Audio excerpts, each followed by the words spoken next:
Pemirsa, bea cukai yang berada di bandara memiliki tugas dan fungsi untuk mengawasi barang yang masuk dari dalam dan luar negeri. Di tengah pandemi seperti saat ini dengan jumlah penerbangan internasional yang sangat terbatas, apakah ini berdampak dengan operasional bea cukai dan seperti apa kemudian metode pengawasannya? Kita ikuti dialog bersama Kepala Bea Cukai yang telah kami rekam beberapa waktu yang lalu.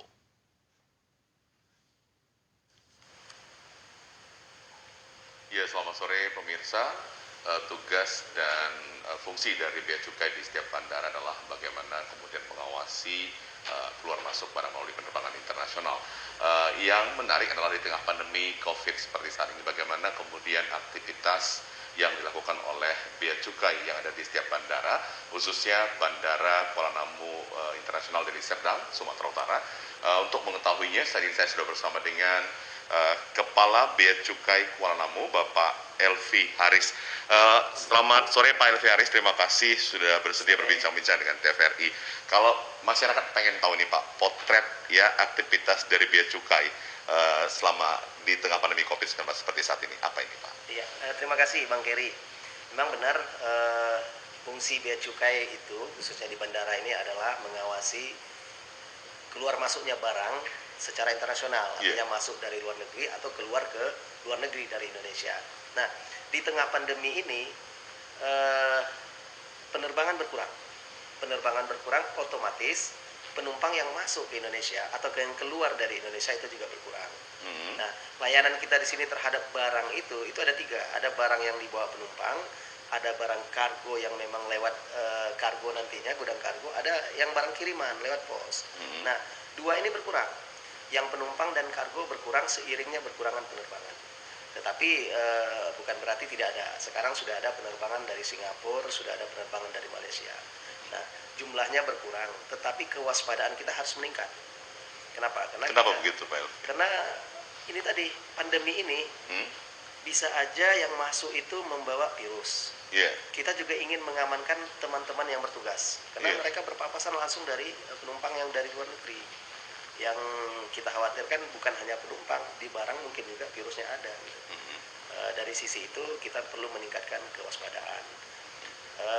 Kalau barang kiriman tadi itu normal. Karena sekarang malahan orang tidak beli langsung, belinya secara online. Jadi masuknya ke Indonesia menjadi barang kiriman.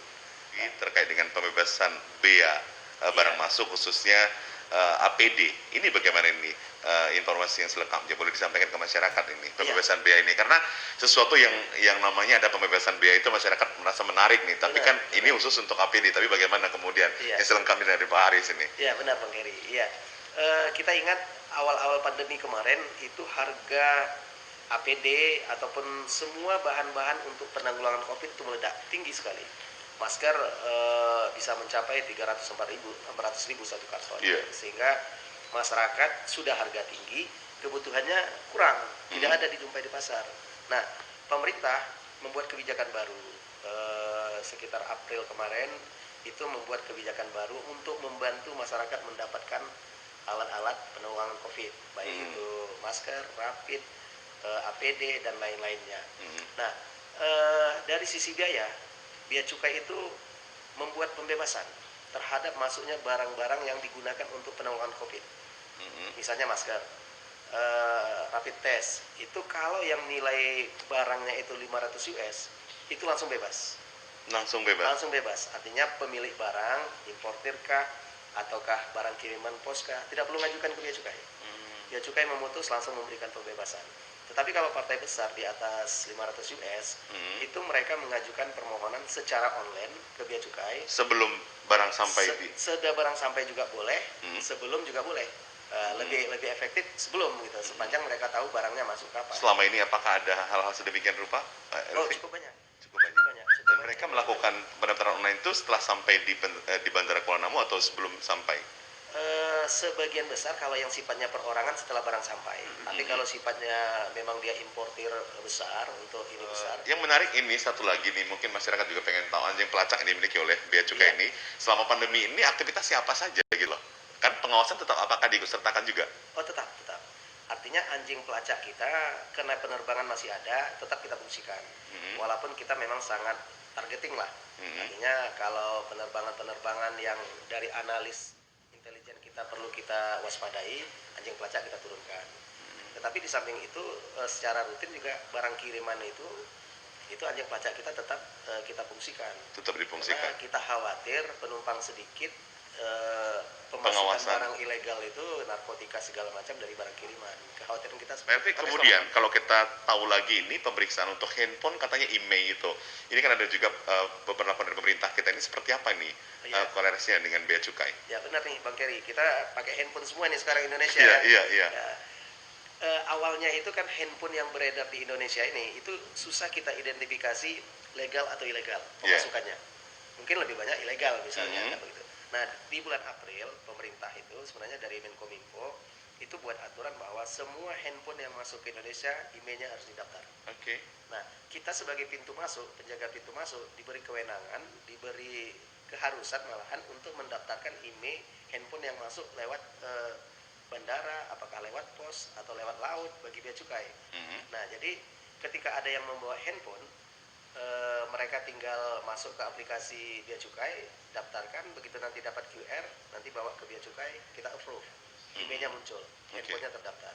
Iya. Nah, kalau ini tidak dilakukan, itu emailnya, handphonenya nggak bisa dipakai nanti. Di Indonesia. Di Indonesia, sebenarnya bukan hanya handphone, dia handphone, komputer genggam, sama tablet. Jadi tiga komponen elektronik ini. Tapi untuk bea cukai Kuala Namu saat ini impor dalam skala besar handphone itu nggak ada. Impor skala besar tidak ada. Iya, karena memang penerbangan dari Kurang. Cina, dari mana itu kan berkurang.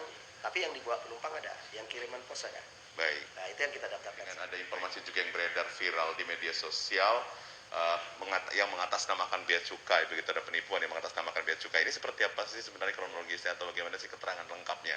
Iya. Boleh disampaikan ke masyarakat yang biasanya katanya ada barang kiriman dari luar negeri kemudian harus ditebus dengan harga yang mahal nih karena ilegal dan sebagainya. Benar, Bang Heri. Ini sangat banyak masyarakat yang merasa, bukan merasa ya, yang sebenarnya ditipu oleh temannya. Ini yang mengadu ke kita cukup banyak juga. Oke. Ada modus pertama itu kenalan lewat media sosial, kemudian sudah akrab, temannya di luar negeri itu mengirimkan barang, seolah-olah mengirimkan barang ke yang bersangkutan ke di Indonesia. Ini biasanya, mohon maaf, ini teman-teman kita yang perempuan, yang cewek atau ibu-ibu udah kenalan, kirim barang. Nah, setelah dikirim itu mereka ditelepon nanti seminggu atau 2 minggu, waduh barangnya ditahan oleh bea cukai. Posisi terakhir kemarin baru minggu yang lalu itu ada yang bilang barangnya ditahan bea cukai karena di dalam barang itu saya kirim uang untuk membantu kamu ngurus pajak katanya. Karena uang ternyata nggak boleh ditahan bea cukai. Nah, dia kasih nomor handphone, katanya dia tugas bea cukai, hubungin ini. Nah, ketika hubungin, karena ini memang sepertinya sindikat. Sindikat? Iya, begitu dihubungin, Sudah oh ya paham, benar, ya? ini ditahan, ibu harus bayar sekian, nah begitu.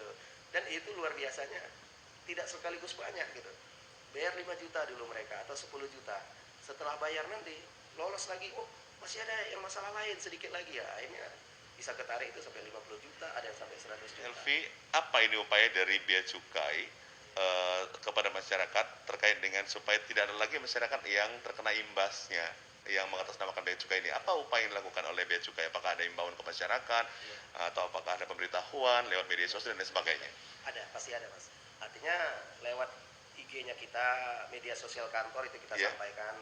Kemudian kita juga sering buat acara dengan siswa. Kemarin kita dengan salah satu SMA di Batang Kuis, kita sampaikan ke mereka bahwa penipuan sangat banyak.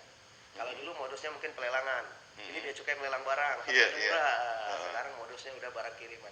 Bahkan memang sedihnya kita itu, ada masyarakat yang tertipu itu barang dikirim dari Kalimantan. Kemarin batu cincin dikirim Kalimantan, ketahan bea cukai.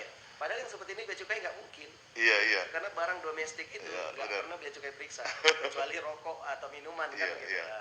Ini kalau masyarakat ingin bepergian ke luar negeri dan juga ingin mengirim barang atau memasukkan barang dari luar negeri ke dalam negeri begitu supaya masyarakat juga bisa aman dan nyaman dalam pelayanan bea cukai sendiri. Benar. Yang pasti kondisi sekarang kita harus tetap melaksanakan protokol COVID-19. Artinya kalau kita ketemu tetap harus melaksanakan hal-hal yang memang sudah menjadi keharusan bagi kita. Tetapi di samping itu juga yang tak kalah penting bahwa ekonomi kan harus bergerak nih. Siap. Kalau orang perlu ngirim barang harus dikirim gitu. Tetapi itu tadi tolong mengirim itu kalau bea cukai pelayanan kita sudah sebagian besar online. Artinya tidak usah khawatir, kita akan melayani dengan cepat, dengan baik. Jangan ini khawatir dengan bea cukai, tidak. Tetapi kepada masyarakat, mari sama-sama tetap kita jaga kesehatan kita, tetap kita beraktivitas sesuai dengan protokol COVID supaya perekonomian kita kembali bergerak. Layanan online bea cukai apa saja nih yang saat ini bisa diketahui oleh masyarakat?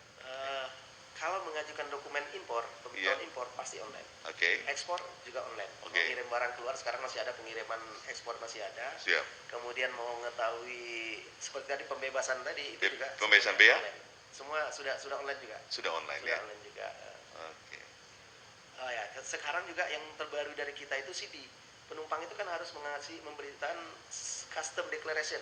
Oke. Biasanya manual kertas. Oke. Sekarang kita rubah Melalui aplikasi. Online, nanti tinggal dia scan barcode-nya, sudah langsung berjalan. Oh iya, dulu bisa ditulis di pesawat sebelum turun atau gimana gitu ya. Sekarang semuanya pakai online. Iya, sebelum berangkat diketik di aplikasi, nanti tinggal scan barcode saja. Oh, ini luar biasa juga sekarang ini ya, kemajuan teknologi juga. Kita berharap kondisi ini menambah inovasi kita. Iya. Baik, Pak LP Haris, terima kasih perbincangannya dengan TVRI Sumatera Utara. Meskipun waktu singkat sebenarnya yang kita bicarakan ini, tapi ini bisa mengedukasi masyarakat terkait dengan bagaimana pelayanan bea cukai dalam memberikan keamanan dan kenyamanan bagi masyarakat yang ingin bekerja sama atau ingin mendapatkan pelayanan dari bea cukai. Demikian perbincangan saya dengan Bapak Elvi Haris selaku Kepala Bea Cukai Kuala Namu. Kini kita kembali ke studio.